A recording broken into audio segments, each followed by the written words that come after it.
1010 Wins, live at St. Rose of Lima Church in Newtown. Wins News Time at 12:43. One day after demanding Washington take action on stricter gun control laws, Mayor Bloomberg made the argument again this morning on MSNBC's Morning Joe. The U.S. Army has a rifle. They call it a rifle. It's what I would call a cannon, okay? It's attached to the front of a tank or a moving vehicle. It shoots a nuclear warhead. The NRA would say, oh, that's a gun, and people have a right to have that. I mean, where's the limit here? Well, believe it or not, in the wake of the massacre, many folks are running out to purchase guns. Talking to people here at the Medford shooting range, and Rob from Wading River says gun enthusiasts don't want their rights taken away.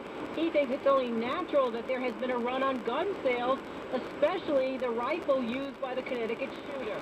Not surprised at all, because now everybody that wanted one's going to get it because it'll be hard. They feel it'll be hard to get in the future. He's right about that. I spoke with one gun owner who told me he doesn't need an AR-15 rifle, but wants to get one just because it might be banned.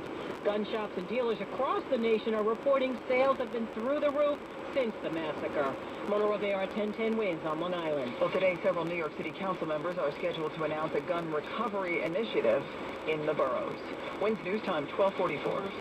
Since the storm, people have been cleaning up and rebuilding, and the Home Depot is ready to help. We brought in extra shipments of the things you need most at the same low prices as always.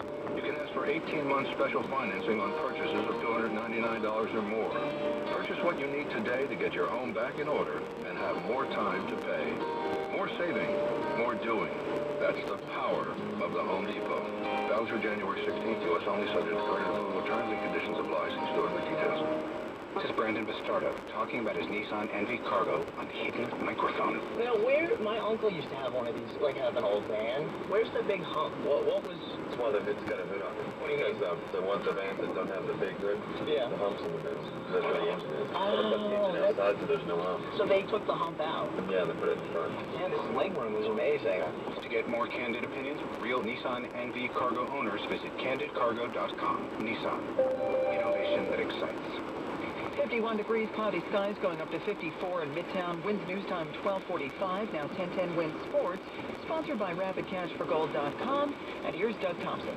His status with the team for next season is going to be a difficult issue for the Jets to tackle, since Mark Sanchez carries a salary cap number of almost $13 million. The more immediate future should be an easier call after his spectacular meltdown in Nashville last night. Sanchez turned the ball over 5 times, including twice in the final 2 minutes, deep in Titans territory with a chance to take the lead. This in a game the Jets had to win to avoid elimination from the playoff hunt. As of last night, Coach Rex Ryan wasn't ready to say if he's seen enough of Sanchez for this season.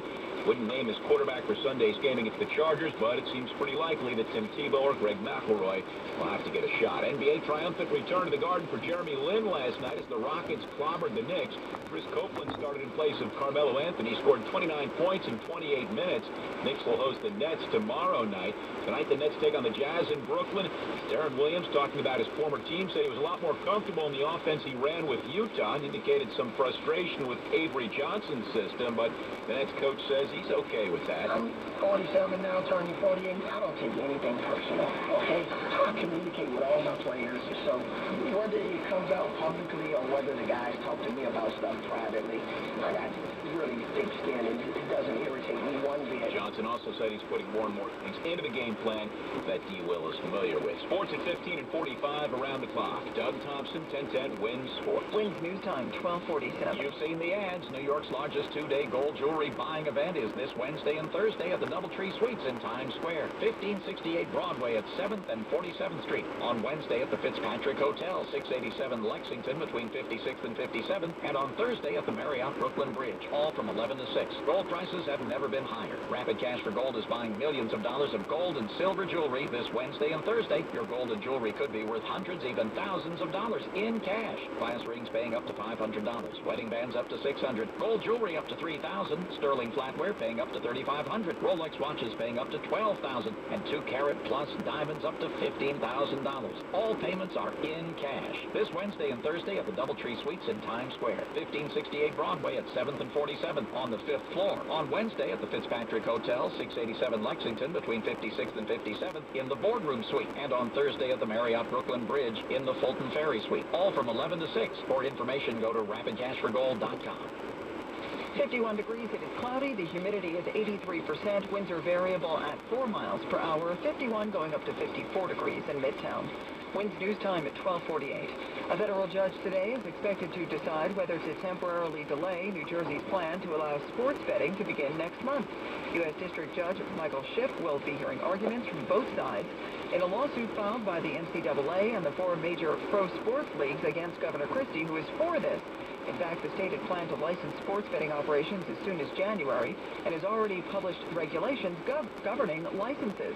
The governor argues that a 1990s federal ban on sports betting in all but 4 states is unconstitutional. Word that Cory Booker will run for U.S. Senate and not for governor in New Jersey. That's according to the Wall Street Journal, which says the Newark mayor is eyeing the seat currently held by 88-year-old Senator Frank Lautenberg. So far, no comment from Booker. Winds news time at 12:49. The White House says John Boehner's Plan B cannot pass the Senate and does little to address the nation's fiscal challenges. Correspondent Ann Compton tells us Boehner has put another proposal on the table. House Speaker Boehner announces he is going to move ahead with a separate vote on freezing current tax rates for all Americans taking home up to $1 million in income a year. Boehner says that would protect most families. Negotiations with the president on a complete package, including spending cuts, will proceed, but this move certainly adds to the pressure to get a deal. The most recent proposal from the president raised the cap on freezing tax rates from those earning $250,000 a year to those making $400,000. The only officer implicated in the death of a private from New York City who committed suicide has copped a plea. First Lieutenant Daniel Schwartz will reportedly avoid a trial, but will be kicked out of the military. This is the last of 8 cases stemming from the death of 19-year-old Private Danny Chen, who killed himself last year in Afghanistan after what prosecutors say was ritual hazing by fellow troops. Chen's family is expected to make a statement after the conclusion of today's court proceedings. Winds news time at 12:50. A court victory for Samsung is a defeat for Apple in their ongoing patent dispute. Correspondent Shirley Smith. A federal judge has denied Apple's request that Samsung quit selling phones that allegedly ripped off Apple's technology. Earlier, a jury had ruled that Samsung infringed on Apple's patent on the popular pinch-to-zoom feature. But the district judge says it's just one piece of technology in Samsung